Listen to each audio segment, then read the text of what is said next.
Jangan lupa subscribe YouTube channel Official iNews dan nyalakan loncengnya.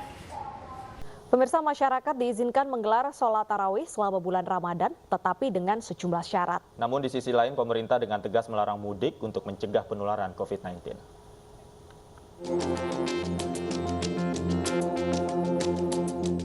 Pemerintah mengizinkan masyarakat menggelar sholat tarawih dan sholat id pada Ramadan tahun ini.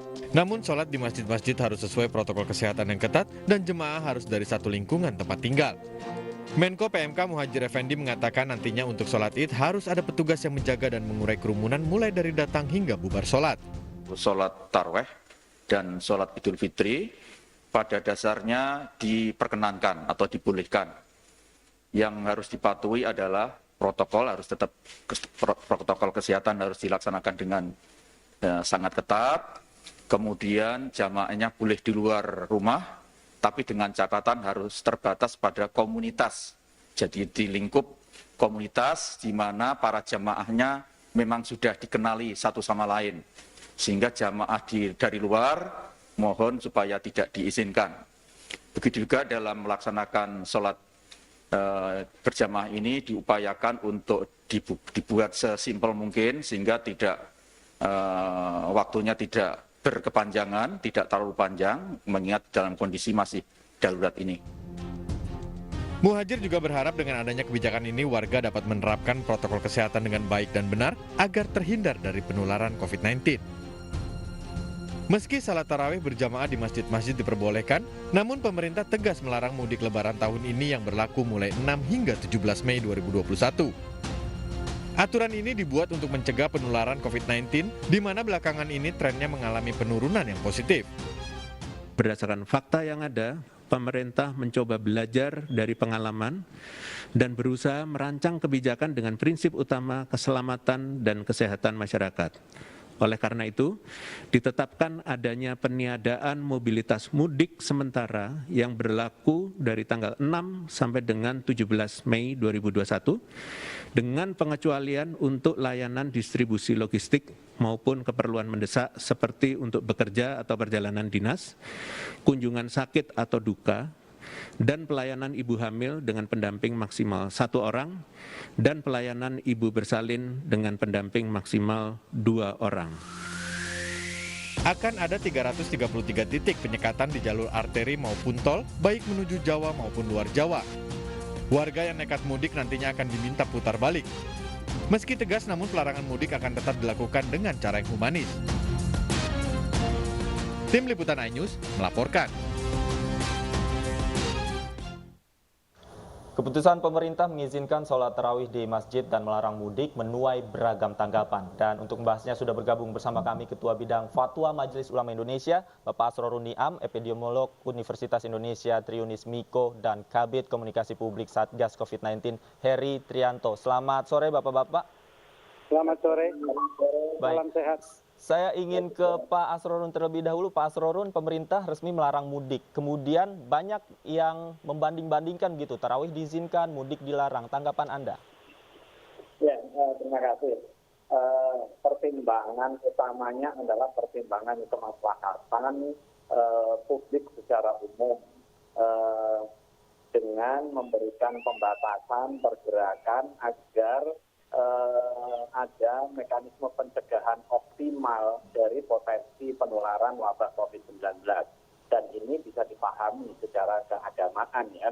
Tetapi poin pentingnya, kondisi wabah tidak menghalangi pelaksanaan ibadah. Cuma pelaksanaan ibadah dilakukan penyesuaian atau adjustment seiring dengan kondisi kontemporer yang kita hadapi. Kita tentu tidak diperkenankan atas nama ibadah, tetapi melakukan aktivitas yang menimbulkan mafsadah atau bahaya. Nah, dalam situasi hari ini, di mana wabah COVID-19 sudah mulai bisa terkendali dan sudah adanya pelonggaran aktivitas sosial, tetapi tetap di dalam konteks protokol kesehatan, maka aktivitas ibadah yang berbasis jamaah seperti sholat Jumu'ah, kemudian sholat tarawih, itu diizinkan semata untuk kepentingan pelaksanaan kesempurnaan ibadah.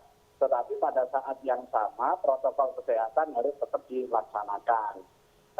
Sementara soal mudik kita bisa pahami ini bagian dari budaya yang berbasis agama.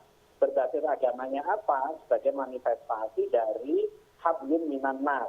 Setelah kita ditempa selama 1 bulan memperkokoh hubungan personal kita dengan Allah Subhanahu wa taala atau hablum minallah. Tetapi hablum minan nas itu tidak serta-merta harus dengan ketemu fisik. Ketika ketemu fisik dengan melakukan perjalanan jauh itu punya potensi terjadinya penyebaran dan penularan, maka bisa dicegah, bukan mencegah mudiknya, tetapi mencegah potensi penyebaran penularan virus COVID-19. Sementara kalau aktivitas yang sama dimungkinkan, berarti juga hal yang terkait dengan pergerakan manusia itu juga dimungkinkan. Cuma problemnya bukan persoalan mudik silaturahim atau tidak. Problemnya adalah langkah antisipasi untuk mencegah semaksimal mungkin potensi penularan, baik itu dengan cara mudik, dengan cara wisata, dengan cara perjalanan dinas, dan sebagainya. Saya kira ini yang perlu dipahami secara utuh. Artinya langkah antisipasi yang tepat adalah dengan cara melarang mudik, begitu? Halo? Iya, Pak Asrorun? Artinya langkah antisipasi yang tepat adalah dengan cara melarang mudik. Soal implementasi policy tentu ini menjadi otoritas dan juga kewenangan ulil amri di dalam hal ini adalah pemerintah. Perlu ada keseimbangan antara dimensi ibadah dengan dimensi muamalah. Ketika larangan pergerakan orang dengan niat ibadah ini semata untuk kepentingan pencegahan penularan, hal yang sama tentu juga hal yang terkait dengan muamalah. Misalnya hal yang bersifat leisure atau vakansi atau hiburan dan juga liburan. Kecuali hal-hal yang bersifat doruri atau bersifat kemendesakan. Seperti kepentingan mengantar jenazah, kepentingan mengantar orang melahirkan, kepentingan melarang mengantar orang hamil yang kondisi sakit dan sejenisnya. Tetapi kalau sifatnya tersier, kebutuhan yang bersifat tahsiniyat, tentu ini harus dikesampingkan untuk semata kepentingan melindungi hal yang bersifat doruriyat atau yang bersifat kebutuhan pokok. Di dalam hal ini adalah menjaga jiwa dan mencegah terjadinya penularan. Baik, saya ingin langsung tanyakan ke Pak Heri, apa sebenarnya yang menjadi alasan pemerintah untuk melarang mudik, namun memang kegiatan ibadah khususnya di bulan Ramadan ini seperti tarawih tetap diizinkan, Pak Heri? Iya, terima kasih Mas. Jadi penjelasannya sudah disampaikan kemarin bahwa memang vektor penularan COVID-19 ini adalah manusia. Jadi memang mobilitas manusia dalam 1 tahun terakhir ini dalam berbagai macam liburan itu meningkat cukup tinggi gitu, dan peningkatannya itu sangat signifikan sehingga kita sampai pada kesimpulan kita harus mencegah mobilitas yang bersifat masif itu terjadi. Dan kemarin kita sudah lakukan ketika Imlek ya, Hari Raya Imlek, dan sekarang puncaknya adalah di Hari Raya Idul Fitri. Jadi ini kita harapkan untuk mencegah terjadinya mobilitas secara masif dari masyarakat Indonesia.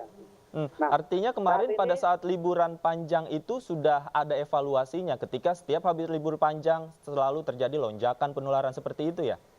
Iya, sudah ada 4 kali libur panjang yang terjadi peningkatan antara 60 hingga 120%. Jadi ini cukup jelas buat kita, dan puncaknya sebenarnya adalah liburan tahun baru kemarin ketika pada Januari kita panen kasus dan kasus aktif kita 176.000. Sekarang kita bisa kendalikan dengan PPKM skala mikro, tetapi kita juga tidak mau lengah dengan memperlonggar mobilitas masyarakat pada saat Lebaran Idul Fitri, sehingga pemerintah memutuskan untuk meniadakan mudik tahun ini gitu. Sementara ya, sampai tanggal 6 sampai tanggal 17. Mudah-mudahan ini akan bagus dan kita tidak perlu lagi kasusnya bertambah gitu.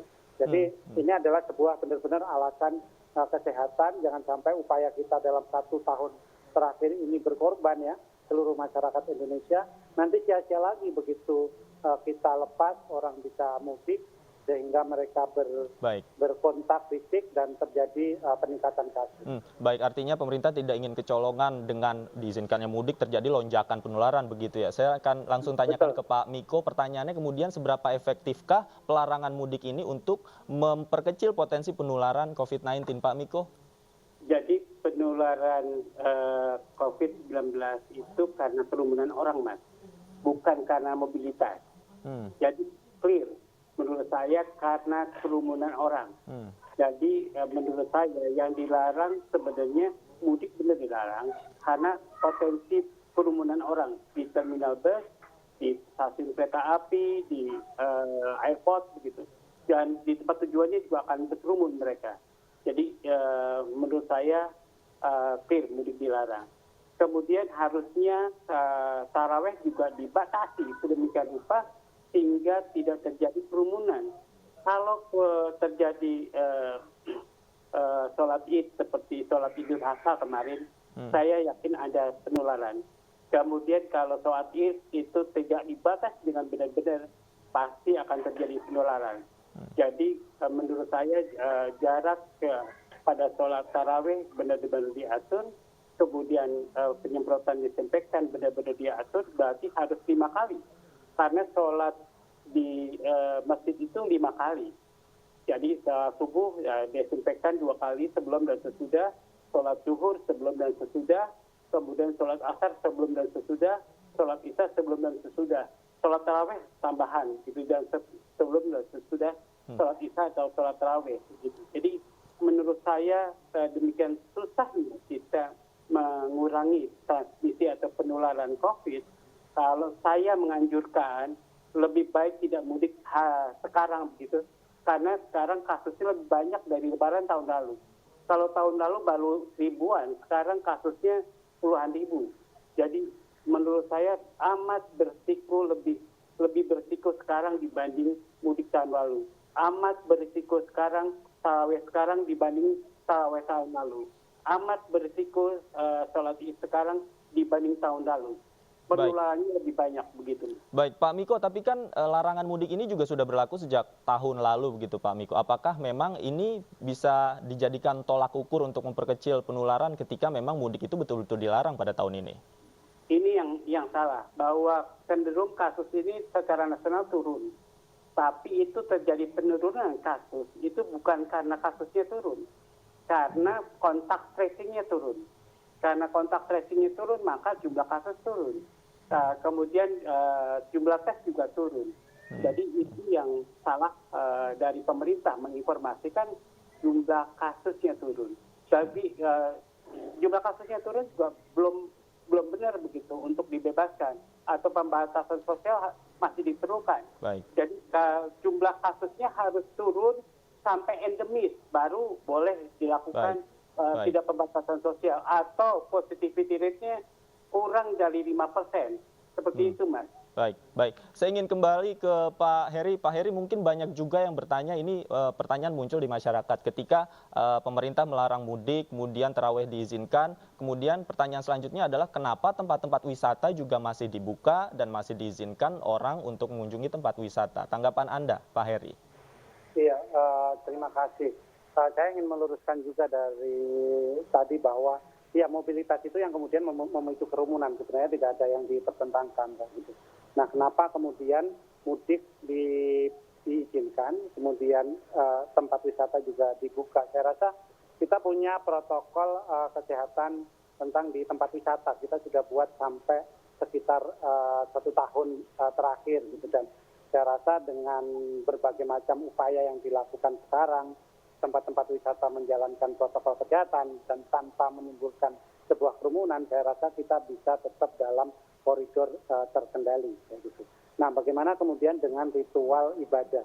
Dalam 1 tahun terakhir ini, saya rasa kita juga sudah belajar banyak ya, bagaimana tempat-tempat ibadah itu juga menyesuaikan diri, musola dan masjid itu juga sudah menata diri, dan mereka juga sudah punya protokol kesehatan yang clear, jika misalnya suatu ketika ditemukan penularan kasus dari klaster tempat ibadah seperti itu. Meskipun Jadi, protokol kesehatan yang diterapkan juga tidak jaminan begitu untuk mengurangi potensi-potensi penularan yang terjadi begitu. Iya, benar. Tetapi saya rasa masyarakat Indonesia sekarang juga semakin tahu, semakin mengerti bagaimana cara menghindari penularan. Gitu. Dan tentu saja kendati tarawih juga diizinkan, misalnya sekarang juga sebelumnya sholat Jumat juga tidak diizinkan, tetapi kan itu dibatasi dalam sebuah komunitas, gitu. Dengan orang-orang yang dikenal, Baik. dengan jumlah yang juga dibatasi, tidak dibebaskan, semua orang bisa masuk. Baik, Jadi di tempat baik. saya juga ada seperti itu juga terjadi. Jadi hanya untuk warga sekitar dengan protokol kesehatan yang sangat ketat. Baik.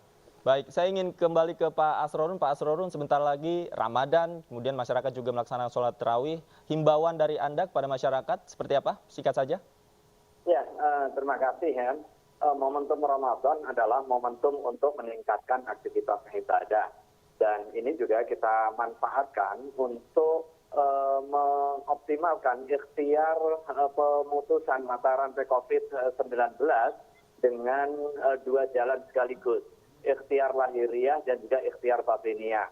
Ikhtiar batiniah dengan cara kita meningkatkan ibadah, kemudian bermunajat, berdoa kepada Allah Subhanahu wa taala agar wabah ini segera diangkat oleh Allah Subhanahu wa taala.